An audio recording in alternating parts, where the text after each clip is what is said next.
Welcome to the Tea with Martha, where we spill the tea on the untold truths and real struggles of entrepreneurship.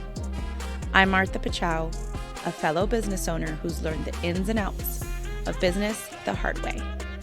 Get ready for unfiltered discussions on the highs, lows, and messy realities of entrepreneurship. It's time to spill the tea and vent it out with us. Hey, welcome back to the Tea with Martha. This episode is for business leaders, entrepreneurs, and those looking to level up your professional game.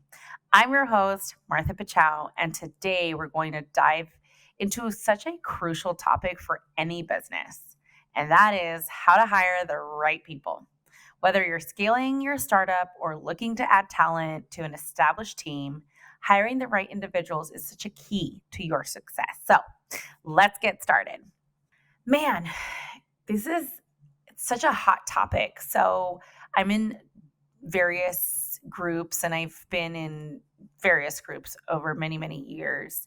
And I think that the common thread and the common subject that we business owners often discuss is the hiring process, the retention, and man, is it so difficult these days. But really, hiring the right people just is it's such a, it really truly is the backbone to a successful business, is having the right people. And so I really think that as we look at productivity, culture fit, retention, and innovation, good hires are really key to that long-term success. And yeah, there's going to be a percentage of attrition. People will come and go, but understanding that with every cycle, we should still keep and retain good people. And that's what you build your company on. So some of the things that we look at when I'm looking at hiring is, one, the productivity. Will this right hire enhance the overall productivity? And will they bring the right skills, the necessary skills, the work ethic? Are they, the next thing would be culture fit. Are they people who align with our company culture? Do they create a positive work environment? Do they drive engagement? And retention, of course. Good hires are more likely to stay long term and reduce turnover. So we always look at the longevity. Have they been jumping around every 6 months for the last, however many years? Well, that's to me always a red flag. We don't even, for the most part, especially management or executive level, we don't even look at people who jump around from job to job. And then also, what are the right are they growth driven? What are their goals and aspirations within their own career? And I think it's so important to look at that, right? Again, it's kind of one of those culture things. Are they aligning? So understanding those are the values, those are the important pieces to the puzzle. And then as you prepare for the hiring process, I think one of the biggest things we do is we're so desperate. I know I could talk for myself. I often just need people. My business in childcare, we are not, stocking shelves or serving cups of coffee or packaging things. We provide care and education to early ed, to young kiddos, and we have state regulation ratios to meet on a daily basis. And so when we have people that don't show up to work or call out or quit, we need people fast. And what I find that we get into this cycle, and again, I go back to what other colleagues in other industries, they may not be the specific type of employee, but or industry, but they're still the type of employees that they really need. They might be in construction and they might have a deadline, and there might be safety repercussions when you don't have your entire team there. And so really defining how important that role is, and then look at what are the responsibilities, skills, qualifications for that role, and let's go to market for it. Let's go find someone. Understanding your culture, what are our values and behaviors that define us? And we want to look for candidates that will fit that and maybe even enhance our culture. And then, of course, creating this compelling job description. Writing a job description is not only just a list of qualifications. It's not just, I don't know, you got to do this, 1, 2, 3. It's really selling. I always say we have to sell just as much to our potential staff, to our potential future staff members, as we do to future clients and families. It really is a 50-50 kind of sharing of marketing, even dollars, but also just the intention is we have to position ourselves and send the right message of who we are, because that's who we want to attract. And then sourcing the candidates, so now you've really defined the importance, and you understanding what you're hiring for. You're looking at preparing, okay, what is the role?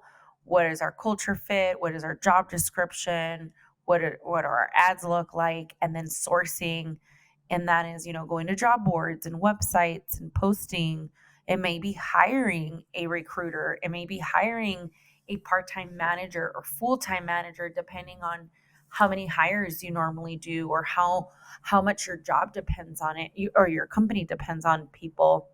We used to delegate again, in childcare, every school director would do their own hiring. And then I found that they were doing so many things already, and we weren't finding much success. We needed people, and it would take weeks and weeks to fill a position. And so as we scaled, I started centralizing different tasks just because it made sense. It didn't make sense anymore to have a bunch of people running around doing one task and still not getting any traction or getting anywhere. And so I hired a full-time recruiter. And now when we're looking at hiring, because we hire so many people, their job is solely to manage ads, look at the data, call within an hour of an applicant, submitting interest or a resume or an application, following up, calling, texting, confirming. And I know that sounds terrible, and it's sad that we have to confirm people showing up to a job interview, but really it's just all these touch points, because often they're applying to all these jobs. And so it's really the person that, one, they can connect with, two, that they've had maybe more communication with, and who can get to them faster. And so we've just really honed in on that craft of making sure that we have immediate connection with these applicants. And so then you just kind of leverage that, and you get them in the door, you get them on a phone call, on a Zoom interview, like whatever's quickest and easiest for them. And then we go through the process, which is standardized. And then after that first initial screening call, they will be sent to the prospective site that would then interview them in person and show them the location. And then there's a decision made by that on-site director. But at least all that background, getting them in the door, getting them from a warm to a hot lead, and hopefully closing the deal and making an offer just to hire them. And then we have to get them in the door on onboarding. So we've also, I wouldn't say perfected the craft, because I feel like we're far from where I would consider perfection, but we've also made a lot of progress, and we have onboarding. And so now we ensure that before they are giving any duties and responsibilities, as opposed to before, when we used to just throw them into the job itself with little to no training. Now we really take the time to go through so many things, get to know them. We love on them. There's food all day, snacks. We literally roll out the red carpet. So they walk into this room, and there's a red carpet as they walk in, and there's stars on the floor with their name on it. And we just want it to be, kind of a cheesy, but also like warm and welcoming day. And, even after, sometimes people don't show up to the onboarding, but we have found that once we get them onboarded in that cycle, that they'll come to their first day, and then it just really sets a good tone, and it sends a message that, they're important to us and that we're happy they're here. Really sourcing candidates is probably the hardest thing, because it could be the job boards and websites and social media and maybe networking events or job fairs and or going to recruiting agencies, depending on what it is that you do. But really just considering looking at what are the things that will put you in front of people. So for us, sometimes we'll do like college fairs where there's education related degrees. And so maybe even if it's just a college job for them, that they might just want to be, doing this job for a year or 2 or 6 months. As much as we don't like to see people coming and going, we know that that's just part of that, that entry level type of job. But it serves a purpose, and they might tell their friends and they might bring a few friends, and it just helps maybe our lead teachers that are more long term. They usually are able to maybe leave earlier, not have as long days or cover when they're out and things like that. So, whereas before I used to just want this, full time committed lead long term. And yes, ideally, that's what I want, able to fill as many positions. We started supplementing with a little bit more of the part-time candidate. And it's not all bulletproof. I mean, there's still areas of improvement, but it's worked. It's working so far. Um, so then the interview process, right? When you're looking at the interview process, and for this step, I think usually for us, depending on what we're hiring for. So if they are more administrative, so they might be a school director or assistant director, if they're on the executive leadership team, are they going to be a regional? Are they going to be uh, overseeing people? Are they going to be HR? Are they going to be hiring people? It just depends what it is. Marketing. I like to do these assessments, and there's many assessments out there. Some are like the DISC assessment or the color code assessment. There is culture index, which we used for many years. There's a lot of them, and they all really focus on maybe different types of skills or emotional intelligence. So depending on, again, your industry and what you're looking for, maybe the position, I do find that these tools are very useful. Looking at a person's natural ability, and often these tools also, you can plug in what the position you're hiring for. Like, are they a salesperson? So they need to have certain skills that are part of that, their personality traits, to make them that successful salesperson, and so on and so forth, right? You want to look at what is the position, so you can plug in what the position is, maybe some skills and duties, and it often will kind of spit out, if you will, the type of personalities or the type of skills that these people need to have. So then when you give people these assessments, off the bat, okay, they do align with the job description and their natural abilities, and I know that maybe they're worth investing the training or investing time, and it just helps, that often people are happier in a position that they're made for, and they're happier when maybe they're a natural at it, and or they at least have the ability to learn easier. So that to me is the biggest game changer, is ensuring that you are putting the right people in the right seats. Of course, you want to screen resumes, you want to do initial phone screens. Your interview questions are critical as well. So looking at what questions really assess the both technical and cultural fits. What are their behaviors, and what questions can you ask to understand them? And, maybe asking different scenarios and how they handle different situations. That's always a good one as well. And again, depending on the type of position, maybe the higher up positions often might consider a panel of interviewees or interviewers, looking at, we've done this in the past and we each have different questions. And so maybe different heads of departments or different people that maybe would benefit or they supervise this position, whatever it may be. So that panel, it can be a useful tool. Doesn't always happen that way because, you may not always have the ability to do that, but it's just something to consider. And then really assessing the soft skills. I think for me, this is a big one. Pay attention to the communication skills. Are they friendly? Can they look you in the eye? How do they respond? Are they confident? Are they not? Do they show problem solving skills or abilities? And how do they handle feedback even in the interview? So looking at all of that, all the soft skills, sometimes that's overlooked and it's just as important as the hard skills.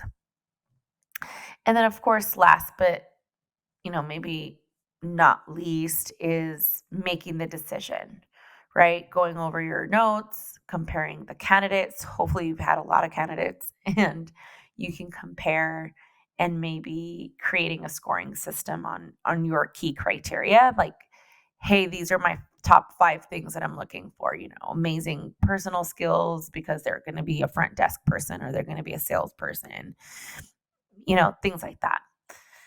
So looking at that and check references. And then, of course, are they a cultural fit? And really trusting that intuition and your instincts. Sometimes your gut feeling says something valuable about candidates. It's not always, right? I've made many mistakes. I've hired, people that I was like, what were they thinking? But I think in general, our gut feeling is pretty spot on. I guess I said last but not least, but really the last but not least then is once you've made that decision, what does your onboarding plan look like? Do you assign them somebody already within your organization? Is that going to be you? Is the timing right? Do you have the ability to onboard them? And, creating this plan that covers the first few months, I think is pretty important. And then setting clear expectations regarding their performance, company policies, and things like that. I think those are pretty much the biggest pull-up points. So just to recap, hiring your team and how that will contribute. I don't know if you heard my previous segment or my previous episode of building a high performance team. And so this is kind of the next one, and that is the guide to hiring the right people for your business, right? So point number 1 was understanding the importance of hiring the right people. Number 2, preparing for the hiring process, so defining the role, really understanding your culture, your job, just posting, the job description, wordsmithing it, marketing it, and sourcing your candidates, interviewing them. We've also done working interviews. I forgot to say this, just came to me, working interviews. So depending on, again, on your industry, but I will pay them for a day and just say, hey, we want to see you, we want to see you in action. And we also want to make sure that you're okay with us, right? It's kind of this two-way street. And so they will get paid to come work for a day. And that way everyone sees, and that's the expectation that's set. So if you're really liking somebody and maybe you're on the edge, maybe they have amazing soft skills, or maybe they're really good on paper, and you're like, maybe they don't have soft skills, but they're really good on paper and you want to see them in action, how will they be? Not everyone interviews well. Some people are really good at interviewing. Some people are terrible, just as they are, the same goes for their job. Some people are really good at their job and maybe not good at interviewing, and vice versa. So I think it's just good. So preparing for all of that, and then pulling the trigger, making a decision, that onboarding and integration into your team. How do you make them feel welcomed and prepared? And how do you message that you're here to make them to help them succeed. And yeah, I mean, that's pretty much it, really looking at setting the expectation for these roles. And I would say the higher the roles, the higher the responsibility and the more authority that these roles have, you're definitely going to want to dig deeper into each one of these, bullet points, and maybe definitely having panel interviews and a few rounds of interviews. And it goes a long way. It's definitely worth putting in the time ahead of time than it is just rushing through it and then having to go through the same process over and over. And I'm just speaking from experience here. So, well, that's a wrap for today's episode on hiring the right people. Remember, the key to successful hiring truly lies in that preparation and the interview process and the onboarding process. So, thanks for tuning in. Don't forget to subscribe and leave a review if you found this episode helpful. And I can't wait to be on here on the next episode. So, catch me next time on The Tea with Martha. Thanks, everyone. Pinkies up. Thank you so much for joining me on another episode. If you're struggling to find your flow in juggling all the things that go into building and scaling your dreams, while also being present for your family and finding time to take care of you, I want to invite you to join my free 21-day challenge, Tame the Chaos. You'll get my tried and true time management workbook designed to help you become a master at organizing and prioritizing how you spend your time. Plus, I'm going to walk you through a daily exercise that will transform chaos into clarity and keep you on track to creating momentum towards your goals. I personally use this method myself, and it is a vital key to my success over the years. Please visit marthapachow.com/tame the chaos to register for the challenge now and get instant access to the workbook. And if you've enjoyed today's tea, make sure to follow, rate, and leave a review. Stay connected with us on social media at The Tea with Martha for updates and behind-the-scenes moments. Remember, every woman's story is a sip of inspiration, and together we're brewing success. This is Martha signing off. Cheers.